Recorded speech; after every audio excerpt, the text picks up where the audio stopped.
పోసాని కృష్ణమురళి పవన్ కళ్యాణ్ తిట్టాడా, చంద్రబాబుని తిట్టాడా, లోకేష్ని తిట్టాడా, కమ్మోళ్ళని తిట్టాడా, కాపులను తిట్టాడా?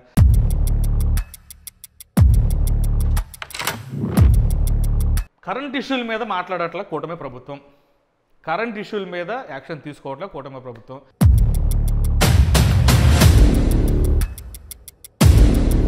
అటు కాపులు పవన్ కళ్యాణ్ తిడుతున్నారు, కమ్మోళ్ళు చంద్రబాబునే తిడుతున్నారు, పచ్చి బూతులు తిడుతున్నారు. ఈయన అనవసరంగా తెచ్చుకున్నాము. మీరు ఈ కేసులు పెట్టుకుంటానక మీరు ముఖ్యమంత్రుల్లో లేకపోతే మంత్రులు అయ్యి ఎమ్మెల్యేలు అయ్యింది. 11 సీట్లు రావన్నప్పుడు నువ్వు పట్టించుకొని నువ్వు వాళ్ళ వెనకాల పడుతున్నావు. హాయ్, వెల్కమ్ టు వికెటాక్స్. అంటే నిన్న జరిగిన దాని గురించి ఎవరు మాట్లాడాలా, ఎవరు జరిగిన దాని గురించి రేపు మాట్లాడాలా, రేపు జరిగిద్ది అనుకొని ఈరోజే మాట్లాడాలో అర్థం కావట్లే. పోసాని గారి అరెస్టు విషయంలో ఇవాళ 27 తారీఖు, అంటే ఫిబ్రవరి 27వ తారీఖు 2025 సంవత్సరం. కానీ 26వ తారీఖున 27 సాయంత్రం 8 గంటల 45 నిమిషాలకి మిమ్మల్ని అరెస్ట్ చేస్తానని చెప్పేసి నోటీస్ ఇచ్చి హైదరాబాద్ నుంచి అనంతపురం, కడప ఎక్కడికో ఎత్తుకెళ్ళారు ఆయన్ని. ఎంత విచిత్రం అంటే, సరే పోసాని కృష్ణమురళి పవన్ కళ్యాణ్ తిట్టాడా, చంద్రబాబుని తిట్టాడా, లోకేష్ని తిట్టాడా, కమ్మోళ్ళని తిట్టాడా, కాపులను తిట్టాడా, ఎవరిని తిట్టాడు అనేది నేను మాట్లాడను. తిట్టాడు, ఎందుకు తిట్టాడు ఏంటనేది ఎవరికి ఉండే రాజకీయ అవసరాలు లేకపోతే రాజకీయ పార్టీలో ఉన్న ప్రతి ఒక్కరు చేసే పని అదే.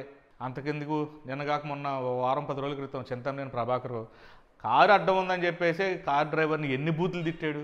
కారు అడ్డం ఉన్నందుకే బూతులు తిట్టాడు, ఎమ్మెల్యే అయ్యుండి కూడా. 2025లో జరిగింది చింతమనేని ప్రభాకర్ది. 2023లో ఎప్పుడో మాట్లాడాడంట, ఆ వీడియోలు ఇప్పుడు సర్క్యులేట్ అవుతున్నాయంట.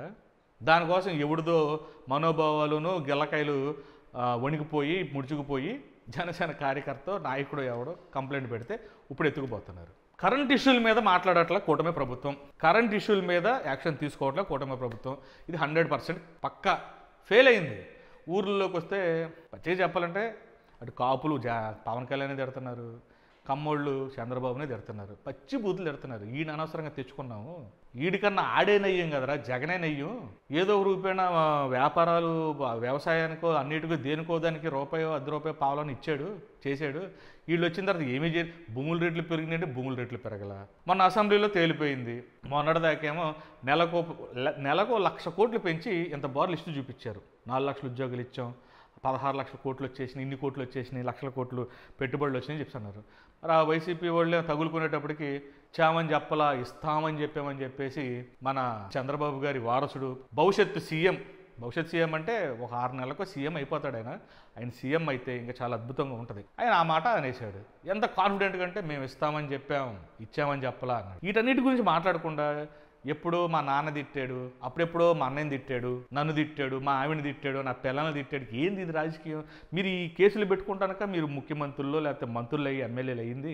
అందుకే మిమ్మల్ని చేసింది. 2024 ఎలక్షన్ కోడ్ రాగానే పిల్లలుగా పడాల్సిన ఫీజులు ఆపారు. ఎలక్షన్స్ అయిపోయిన తర్వాత ఎవరు అధికారంలోకి వస్తే వాళ్ళు ఆ పథకాలు, ఆ డబ్బులు మీరు పంచుకోవచ్చు అని చెప్పేసి ఎలక్షన్ కమిషన్ ఇచ్చింది, హైకోర్టు కూడా ఇచ్చింది. దాన్ని వదిలేశారు. కరెక్ట్గా ప్రభుత్వం ఏర్పడిన నాటి నుంచే, అంటే అప్పుడే స్కూల్స్ ఓపెనింగ్, ఆ స్కూల్స్ ఓపెనింగ్ దగ్గర నుండి మళ్ళీ ఇంకొక నెల అయితే ఇంటర్ ఎగ్జామ్స్ కూడా అయిపోతాయి రేపు ఫిబ్రవరిలో.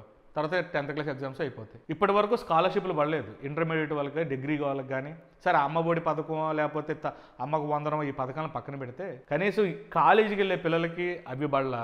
దాంతోడు ఫీజు రింబర్స్మెంట్ చదువుకునే వాళ్ళే పడలేదు. వీటి గురించి ఎందుకు మాట్లాడట్లా? ఈ వైసీపీ వాళ్ళనేమో పీఎం బ్యాచ్ అని చెప్పేసి టీడీపీ వాళ్ళు అంటున్నారు, జనసేనలు అంటున్నారు, టీడీపీ వాళ్ళనేమో ఇంకో మాట అంటున్నారు. టీడీపీ వాళ్ళని ఊరిని పనిచేస్తున్నారా కార్యకర్తలు సోషల్ మీడియాలో కానీ ఇంకో రకంగా? అరే మీరు వీళ్ళకి వైసీపీ చేసిన తప్పే అని చెప్పి మీరు నిరూపించారు కాబట్టి వాళ్ళకి 11 సీట్లు ఇచ్చి పక్కన కూర్చోబెట్టారు. మీరేదో పీకి పొడి చేస్తారని చెప్పి. మీరు జనాలకి ఏదో పొడుస్తాము, మేము లక్షల కోట్లు సంపాదిస్తాము, అసలు పొడి చేస్తాం, అసలు మామూలుగా కట్టలు కట్టుకోవటమే, మేము అధికారంలోకి వస్తే కోసుకొని ఈ బీరువాల్లో పెట్టుకోవాలి అని అన్నారు. 10 నెలల్లో ఏం కట్టలు కట్టారు? ఇస్తాం 4 లక్షల ఉద్యోగాలు భవిష్యత్తులో. ఎప్పుడు? సంవత్సరం అయిపోయింది, జమిలీ ఎన్నికలు. ఈ 3 నెలలు ఇచ్చుకుంటాం, 3 నెలల తర్వాత 4 నెలల తర్వాత ఇస్తాం, ఈ చెప్పుకోవడానికి సరిపోతుంది. మీరు పోసాని కృష్ణమురళి అరచేతి ఏమొచ్చింది? బూడిదే. మీకు పగలు తీరతాయి. ఆ ఎర్ర పుస్తకం ఉంది కదా, రెడ్ పుస్తకం, ఆ రెడ్ పుస్తకాన్ని భవిష్యత్తులో తీసుకురా నాన్న అని చెప్పి కూర్చోబెట్టి మొత్తం చదివిస్తారు నీ చేతే. చదివించవచ్చు. కక్షపూరితమైన రాజకీయాలు దేనికి? పోసాని కృష్ణమురళి అన్నాడు. ఎవడు తిట్టలేదా? 2014 నుంచి 19 మధ్యలో బోండా ఉమ, దేవినేని ఉమ, కాలువ శ్రీనివాసు ఇట్లా కొంతమంది ఉన్నారు. వీళ్ళందరూ బుద్ధ వెంకన్న కానీ వీళ్ళందరూ కూడా టీడీపీ అధికారంలో ఉన్నప్పుడు ఎన్ని రకాలుగా మాట్లాడారు. మరి 19 నుంచి 24 మధ్యలో వైసీపీ వచ్చినప్పుడు వీళ్ళందరిని అరెస్ట్ చేసిందా? పోసాని కృష్ణమురళి వాళ్ళు అరెస్ట్ అయిపోయాడు. రేపు ఎవరు కొడాల నానియా, జోగి రమేష, పేరు నానియా అని చెప్పి ఏదో సోషల్ మీడియాలో పోలు పెడుతున్నారు. మీరు 3 ఫోటోలు పెడితే రేపు వాళ్ళు 10 ఫోటోలు పెడతారు. ఇది కరెక్ట్ కాదు.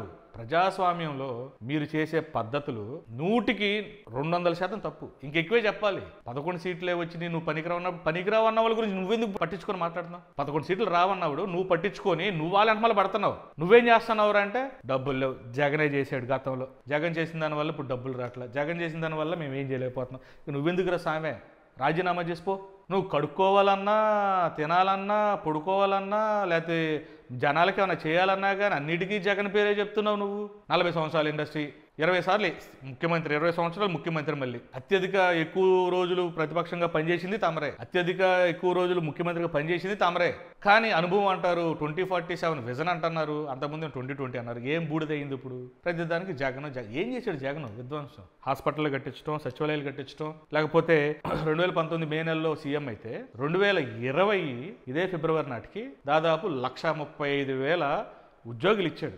ఏదో ఒకటి ప్రభుత్వం అవుట్సోర్సింగ్ ఏదో ఒకటి 1,35,000 ఉద్యోగులు ఇచ్చాడు. అవి తర్వాత 2 సంవత్సరాల తర్వాత ప్రొబేషన్ పీరియడ్ అయిన తర్వాత వాళ్ళు పర్మనెంట్ అయినాయి, మంచి జీతాలు వస్తాయి. ఇప్పుడు ఆ వ్యవస్థను కూడా నాశనం చేసావు. మెడికల్ కాలేజీలు చూస్తే మెడికల్ కాలేజీలని వద్దని చెప్పేసి మూత పెట్టించావు. ఇంకా నువ్వు దేనికి అభివృద్ధి? దోచుకొని మన సామాజిక వర్గానికి చెందినటువంటి వాళ్ళకు ఇదా పక్కన పెడతాక అదేనా ఎడుతున్నారా అంటే అది లేదు, వాళ్ళు తిడుతున్నారు. సొంత సామాజిక వర్గం వాళ్ళు కూడా మన బూతులు తిడుతున్నారు. రియల్ ఎస్టేటు లేదు ఆంధ్రప్రదేశ్లో. ఇసుక ఎంత దోచుకుతున్నారని అంత దోచుకుంటున్నారు. ఉచిత ఇసుక అని చెప్పంటున్నారు. కానీ ప్రతి 3 కిలోమీటర్లకు ఒక ర్యాంప్ పెట్టేసి ఎక్కడికి వెళ్తుందో కానీ ఆంధ్రప్రదేశ్లోనే కొన్ని ప్రాంతాలకి ఇసుక అందట్లా.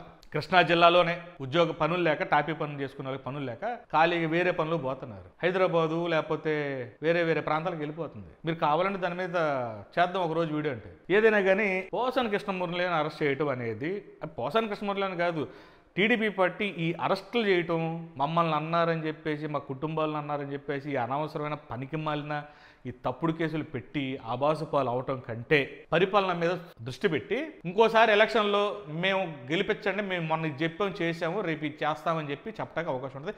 లేదంటే కనుక 11 కన్నా తక్కువ సంఖ్య వచ్చిన కుక్కలను కొట్టినట్టు కొట్టిన ఆశ్చర్యం లేదు. బాయ్.